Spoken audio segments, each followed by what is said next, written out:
I got some things to get off my chest, so I'm going to go ahead and kick this one off. Okay. I've been reading the tweets, Marcellus. I've been seeing the tweets, LaVar, and so many people are saying, well, maybe Wright was hired only because he was black.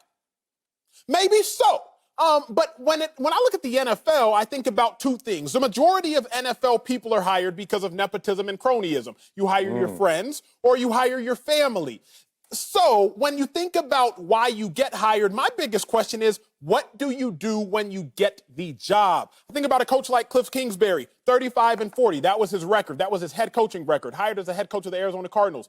Did he deserve that job? Absolutely not. But he kind of looked like Sean McVay, and Sean McVay had just gone to the Super Bowl. So, yes, you hired that man. When I think about the NFL, there haven't been much diversity because the NFL hasn't historically been diverse. So how can you turn that? Maybe they did hire him because he was black in Washington. The Washington football team, name change, has gone through a lot of turmoil. But as I see it, if we are ever going to try to elevate the game by elevating the level of diversity, sometimes you have to make hiring changes like this. Gentlemen, I'm reminded of 2003, the Rooney Rule. It was implemented that mandated that any head coaching vacancy, you had to at least audition. You had to interview a minority candidate.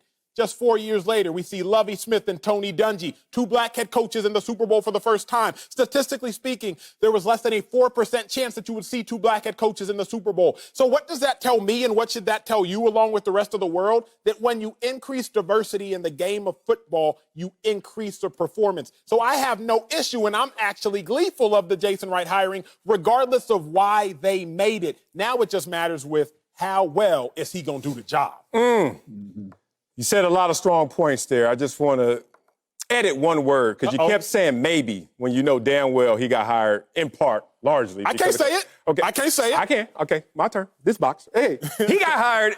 He can check every other box, but he checked the most important one right now because it's raining black men in this country. It's raining brothers all across the land in terms of diversity.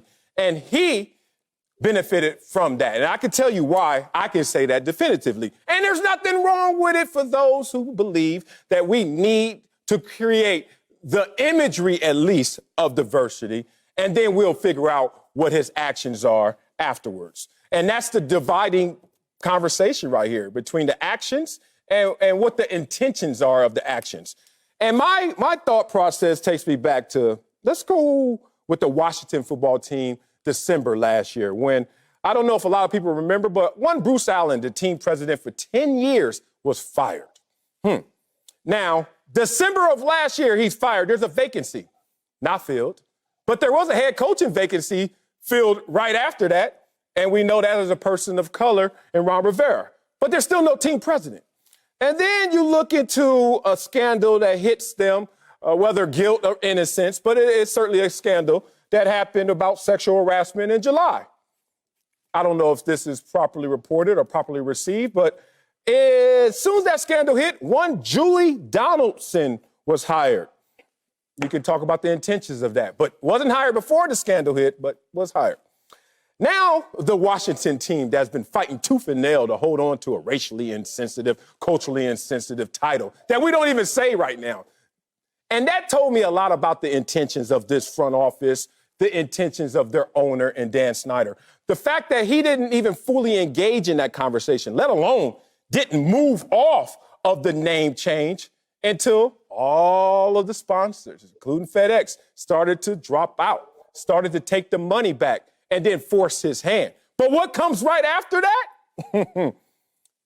After that scandal, one Jason Wright is hired. Now, Jason Wright has the credentials, not in terms of being an NFL front office executive. And we've seen, 3 other former players become what Jason Wright is, with John Elway, Matt Millen, and Mark Murphy. Those are the 3 with tremendous experience and become team presidents. So I think Jason qualifies in that. It's just the matchmaking of using his complexion in the midst of controversy that has me feeling that this is a little affirmative action need.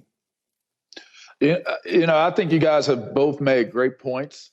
I covered this team for 6 years when I went into DC media, and I am on record being very critical of the organization for a lot of different things that they've done through the years. I don't have a problem with this hire. I actually like the hire of Jason Wright. And I don't need there, as you would usually say, Marcellus, I don't need there to be a qualifier for this situation. I am hard on them when they have done things incorrectly. So I should equally be as I guess, appreciative or high on decisions that they make that I feel make a difference. I think this is a difference-making decision that this team has made. So many times as a society and a culture, we get so sidetracked on giving the reasons as to why the things are being done that represent change. Mm-hmm. Well, let's just be happy that there is a change, people. Like, we have been in the streets protesting. There have been riots. There has been looting. A lot of things have taken place because of social unrest and the injustices that we've seen. We've called for more Black coaches. We've called for more front office people to be included, the inclusion ratio. We talked about the Rooney Rule. I think when you see a hire like this take place, I don't look at Jason Wright as a Black man that is been hired. I look at Jason Wright as the right man that has been hired. And so to me, I think it's a great opportunity. I hope and I pray that he takes full advantage of this opportunity. But I also commend Dan Snyder. Yes, I am fair. So I commend him for this hire, because at some point, with all of the criticisms that have come his way, all of the judgments that have come his way, if he does decide to make a decision based upon where we are currently in society, so what? Maybe that's what needed to happen during the days when Martin Luther King was marching and people were getting beat up and getting hosed. They were doing those things so that we would see hires like this take place. So I'm not going to condemn it and say there's some hidden agenda. I don't care if there's a hidden agenda. There is progress being made, and he's been the right person hired. LaVar, let me back that up. Because so many people are wondering, like, well, I don't like if somebody's hired just based upon their skin color. We hear that sentiment a lot. Let me put you on game. Most NFL personnel is hired because of their skin color. It's just inadvertent. Jason Wright, who did he replace? He replaced Bruce Allen, who Marcellus already alluded to. Yeah. Well, Bruce Allen, who was Bruce Allen exactly? A professional Son of George friend. Allen, okay? There you go. Who's Bruce Allen? Son of George Allen. George Allen, legendary Redskins coach who took the Redskins to their first Super Bowl. You think that had anything to do with it? Of course it does. Now, could George Allen have been Black? No, because George Allen coached in the 70s. There were no Black coaches back then. There were no coaches of color. So if the majority of NFL coaches, owners, etc., currently exist in their positions because of those that came before them, well, if only non-Black people, non-people of color existed before them, then they're going to pass that baton on to people that look like them. So if I look at it, Marcellus, I'm like, how do we change the matrix? How do we throw a wrench in that? You have to incentivize people to make decisions they otherwise would not want to make. So I don't really care so much as like why somebody gets hired, because historically speaking, the reason the NFL is predominantly white, I believe the NFL is 91 or 92% white when you talk about these top level execs, it's because it's always been white. So how can you find a way to change things? By making hires like Jason Wright. I don't really care to get into the nuances of is it fair or is it not? Because the NFL, when you talk about hiring and firing, it ain't never been fair. Okay, I'm not disagreeing with y'all on that. I'm disagreeing with the fact that there seems to be a lack of ownership of why this is the reality right now. I'm not a by hook or crook type of person in terms, I don't care, as you said a few times, I don't care how we got here, just as long as we're here.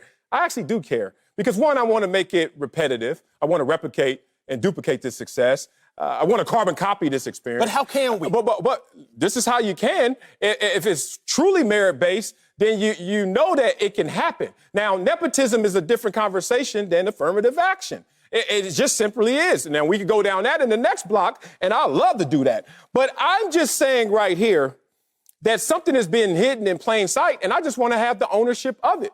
I want to make sure that we understand that we may be putting cosmetics and makeup on the situation that really hasn't truly changed, even if it looks different. Fine. If you guys accept that, I accept that. I'm not mad at Jason Wright.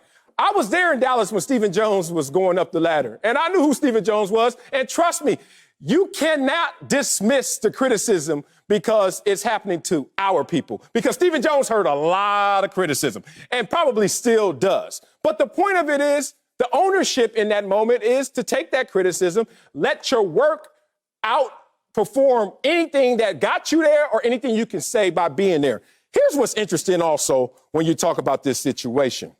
When you look at it, even Jason Wright said this happened fast. Now, there's been an absence in that role for over 8 months, and Jason has been in Washington, D.C. But it all happened fast, and that's fine for you guys if you're saying, you know what, because it's a Black Lives Matter movement and because the complexion has changed. That's not what I'm saying. Well, whatever. All I know is if a qualified candidate was down the street 8 months ago, why did it all happen fast just now? But do you You actually... know the problem? Go. I don't... Here's my problem, bro. My problem is the NFL hiring isn't merit-based. If it was merit-based, Right. Eric Bieniemy, offensive coordinator for the Kansas City Chiefs, most prolific offense we've seen in the last decade, he would probably have a job. If it was merit-based, Cliff Kingsbury wouldn't have a job. If it was merit-based, Sean McVay, grandson of 49ers vice president of ops, wouldn't have it. Jason Garrett, son of longtime Cowboy scout. Kyle Shanahan, son of Mike Shanahan. I just don't know if it was merit-based, if all of these people that have prominent positions would have prominent positions. So I can't agree with the fact that the NFL's merit-based because it's not merit-based. It ain't never been merit-based. So how can you fix the problem if you don't go out of your way to fix the problem? For whatever reason, whatever your motivation is, Marcellus, how can you fix that issue that's not merit-based? I will answer that real quick. I don't care if it's merit-based or not in terms of the reality, where it lands. This is when I care. It's when people don't want the criticism because it's not merit-based. You right now, digging through Twitterville, as you said, you started off by saying, I'm on Twitter, I'm hearing what y'all saying. Look, if you're going to go down that road, you know, one, that's not a merit-based road, and two, that's not the acumen and that's not the intelligence that you should use to broadcast your emotions. But you can't play both sides. I'm fine with, look, if I owned the NFL team, let me tell you what Marcellus Wiley Jr. is doing. Whatever the hell he wants to do in that franchise. If he likes to just sell hot dogs, he's going to be the highest paid hot dog seller. My thing is, you got it. My son is still going to hear criticism of why you getting paid so much to sell them damn hot dogs. My only thing and my only pushback is, hey, people, you want this moment, but you can't have it without criticism. Take the criticism that comes with it. I'm with that. I can get with That's that. all. I can get with that. Vernon, understand this, man. All right? Vernon Jr., understand. Your points are well taken. I'm not disputing what you're saying is correct. What I'm telling you is if the decision has been made to put him and elevate him to that position, right? If we always have a problem, if we always are coming back like, well, it's more affirmative action than it is merit. You know, this is more, you know, we talked about the other day how everything within the NFL is all based upon decisions, right? So, yes, there was discrimination that took place in making this decision. They probably felt this was the right decision to make at the moment in time that we're in right now. I don't think anybody's going to debate that. And I think people will take ownership over that. And I think the Washington football team will take ownership over that. To me, the biggest point here is that a decision has been made. It elevated a person that I believe is qualified for the job. And whether that job was left open and they weren't going to fill it or they were going to fill it with somebody else that wasn't included, to me, I think that we can argue that, we can fight that, but it still comes down to an original point that Emmanuel made is, what type of job is he going to do? What is Jason Wright going to do? Is he going to create inclusion? Is he going to hire people? Does he have the type of trajectory where he could almost put people like an Ozzie Newsome in place to start hiring the right people to make the decisions and make the right personnel moves? If he does that, then to me, that's what I'm more focused on. How you get in the door sometimes it's trivial. Even if it is related to race relations, it's still trivial to get in. If it's a nepotism, if it's what'd you call it again? Cronyism. I like that. Corona. Well, it's Corona going on now. But however you get in the door, you get in the door. But it's the quality of what it is that you put out there once you're there. So now the ball is in Jason Wright's hands. It's in his court. to be able to further the narrative that this is merit-based, even though it may not have came in originally looking that way. Yeah, in finality and summation, I think we're all here together, just in different parts, different slices of the same pie. 2 scandals, 2 hires on the surface that either addresses these issues and shows the learn from those moments, or panders to these issues and really is just surface. Like you said, we gonna figure that out based on his merits. Here's something that's never been tasked to a white team president, at least in my experience. Quote, Wright will be tasked with helping to change the culture in Washington. He's in charge of business, and already, if you notice this is what happens when they don't always want you exactly for what they're gonna say out their mouth. We need you to do a little more than that. So this is where it lends itself to and leads itself to. His complexion will be used as a wedge buster for a very racially, culturally insensitive brand to kind of piece together all the collateral damage. And that's an opportunity. And that's a lot to put. Opportunity. That's my point. The opportunity is not as narrow as defined as we know because of who he is and what he is. He actually has to envelop more than just that scope. It's never existed, though. That has never existed. So now that exists, he can redefine what that looks like. And that's got to be an amazing opportunity to have in front. What if you fail at that, the extracurricular, but you do what you're supposed to do? He got the opportunity.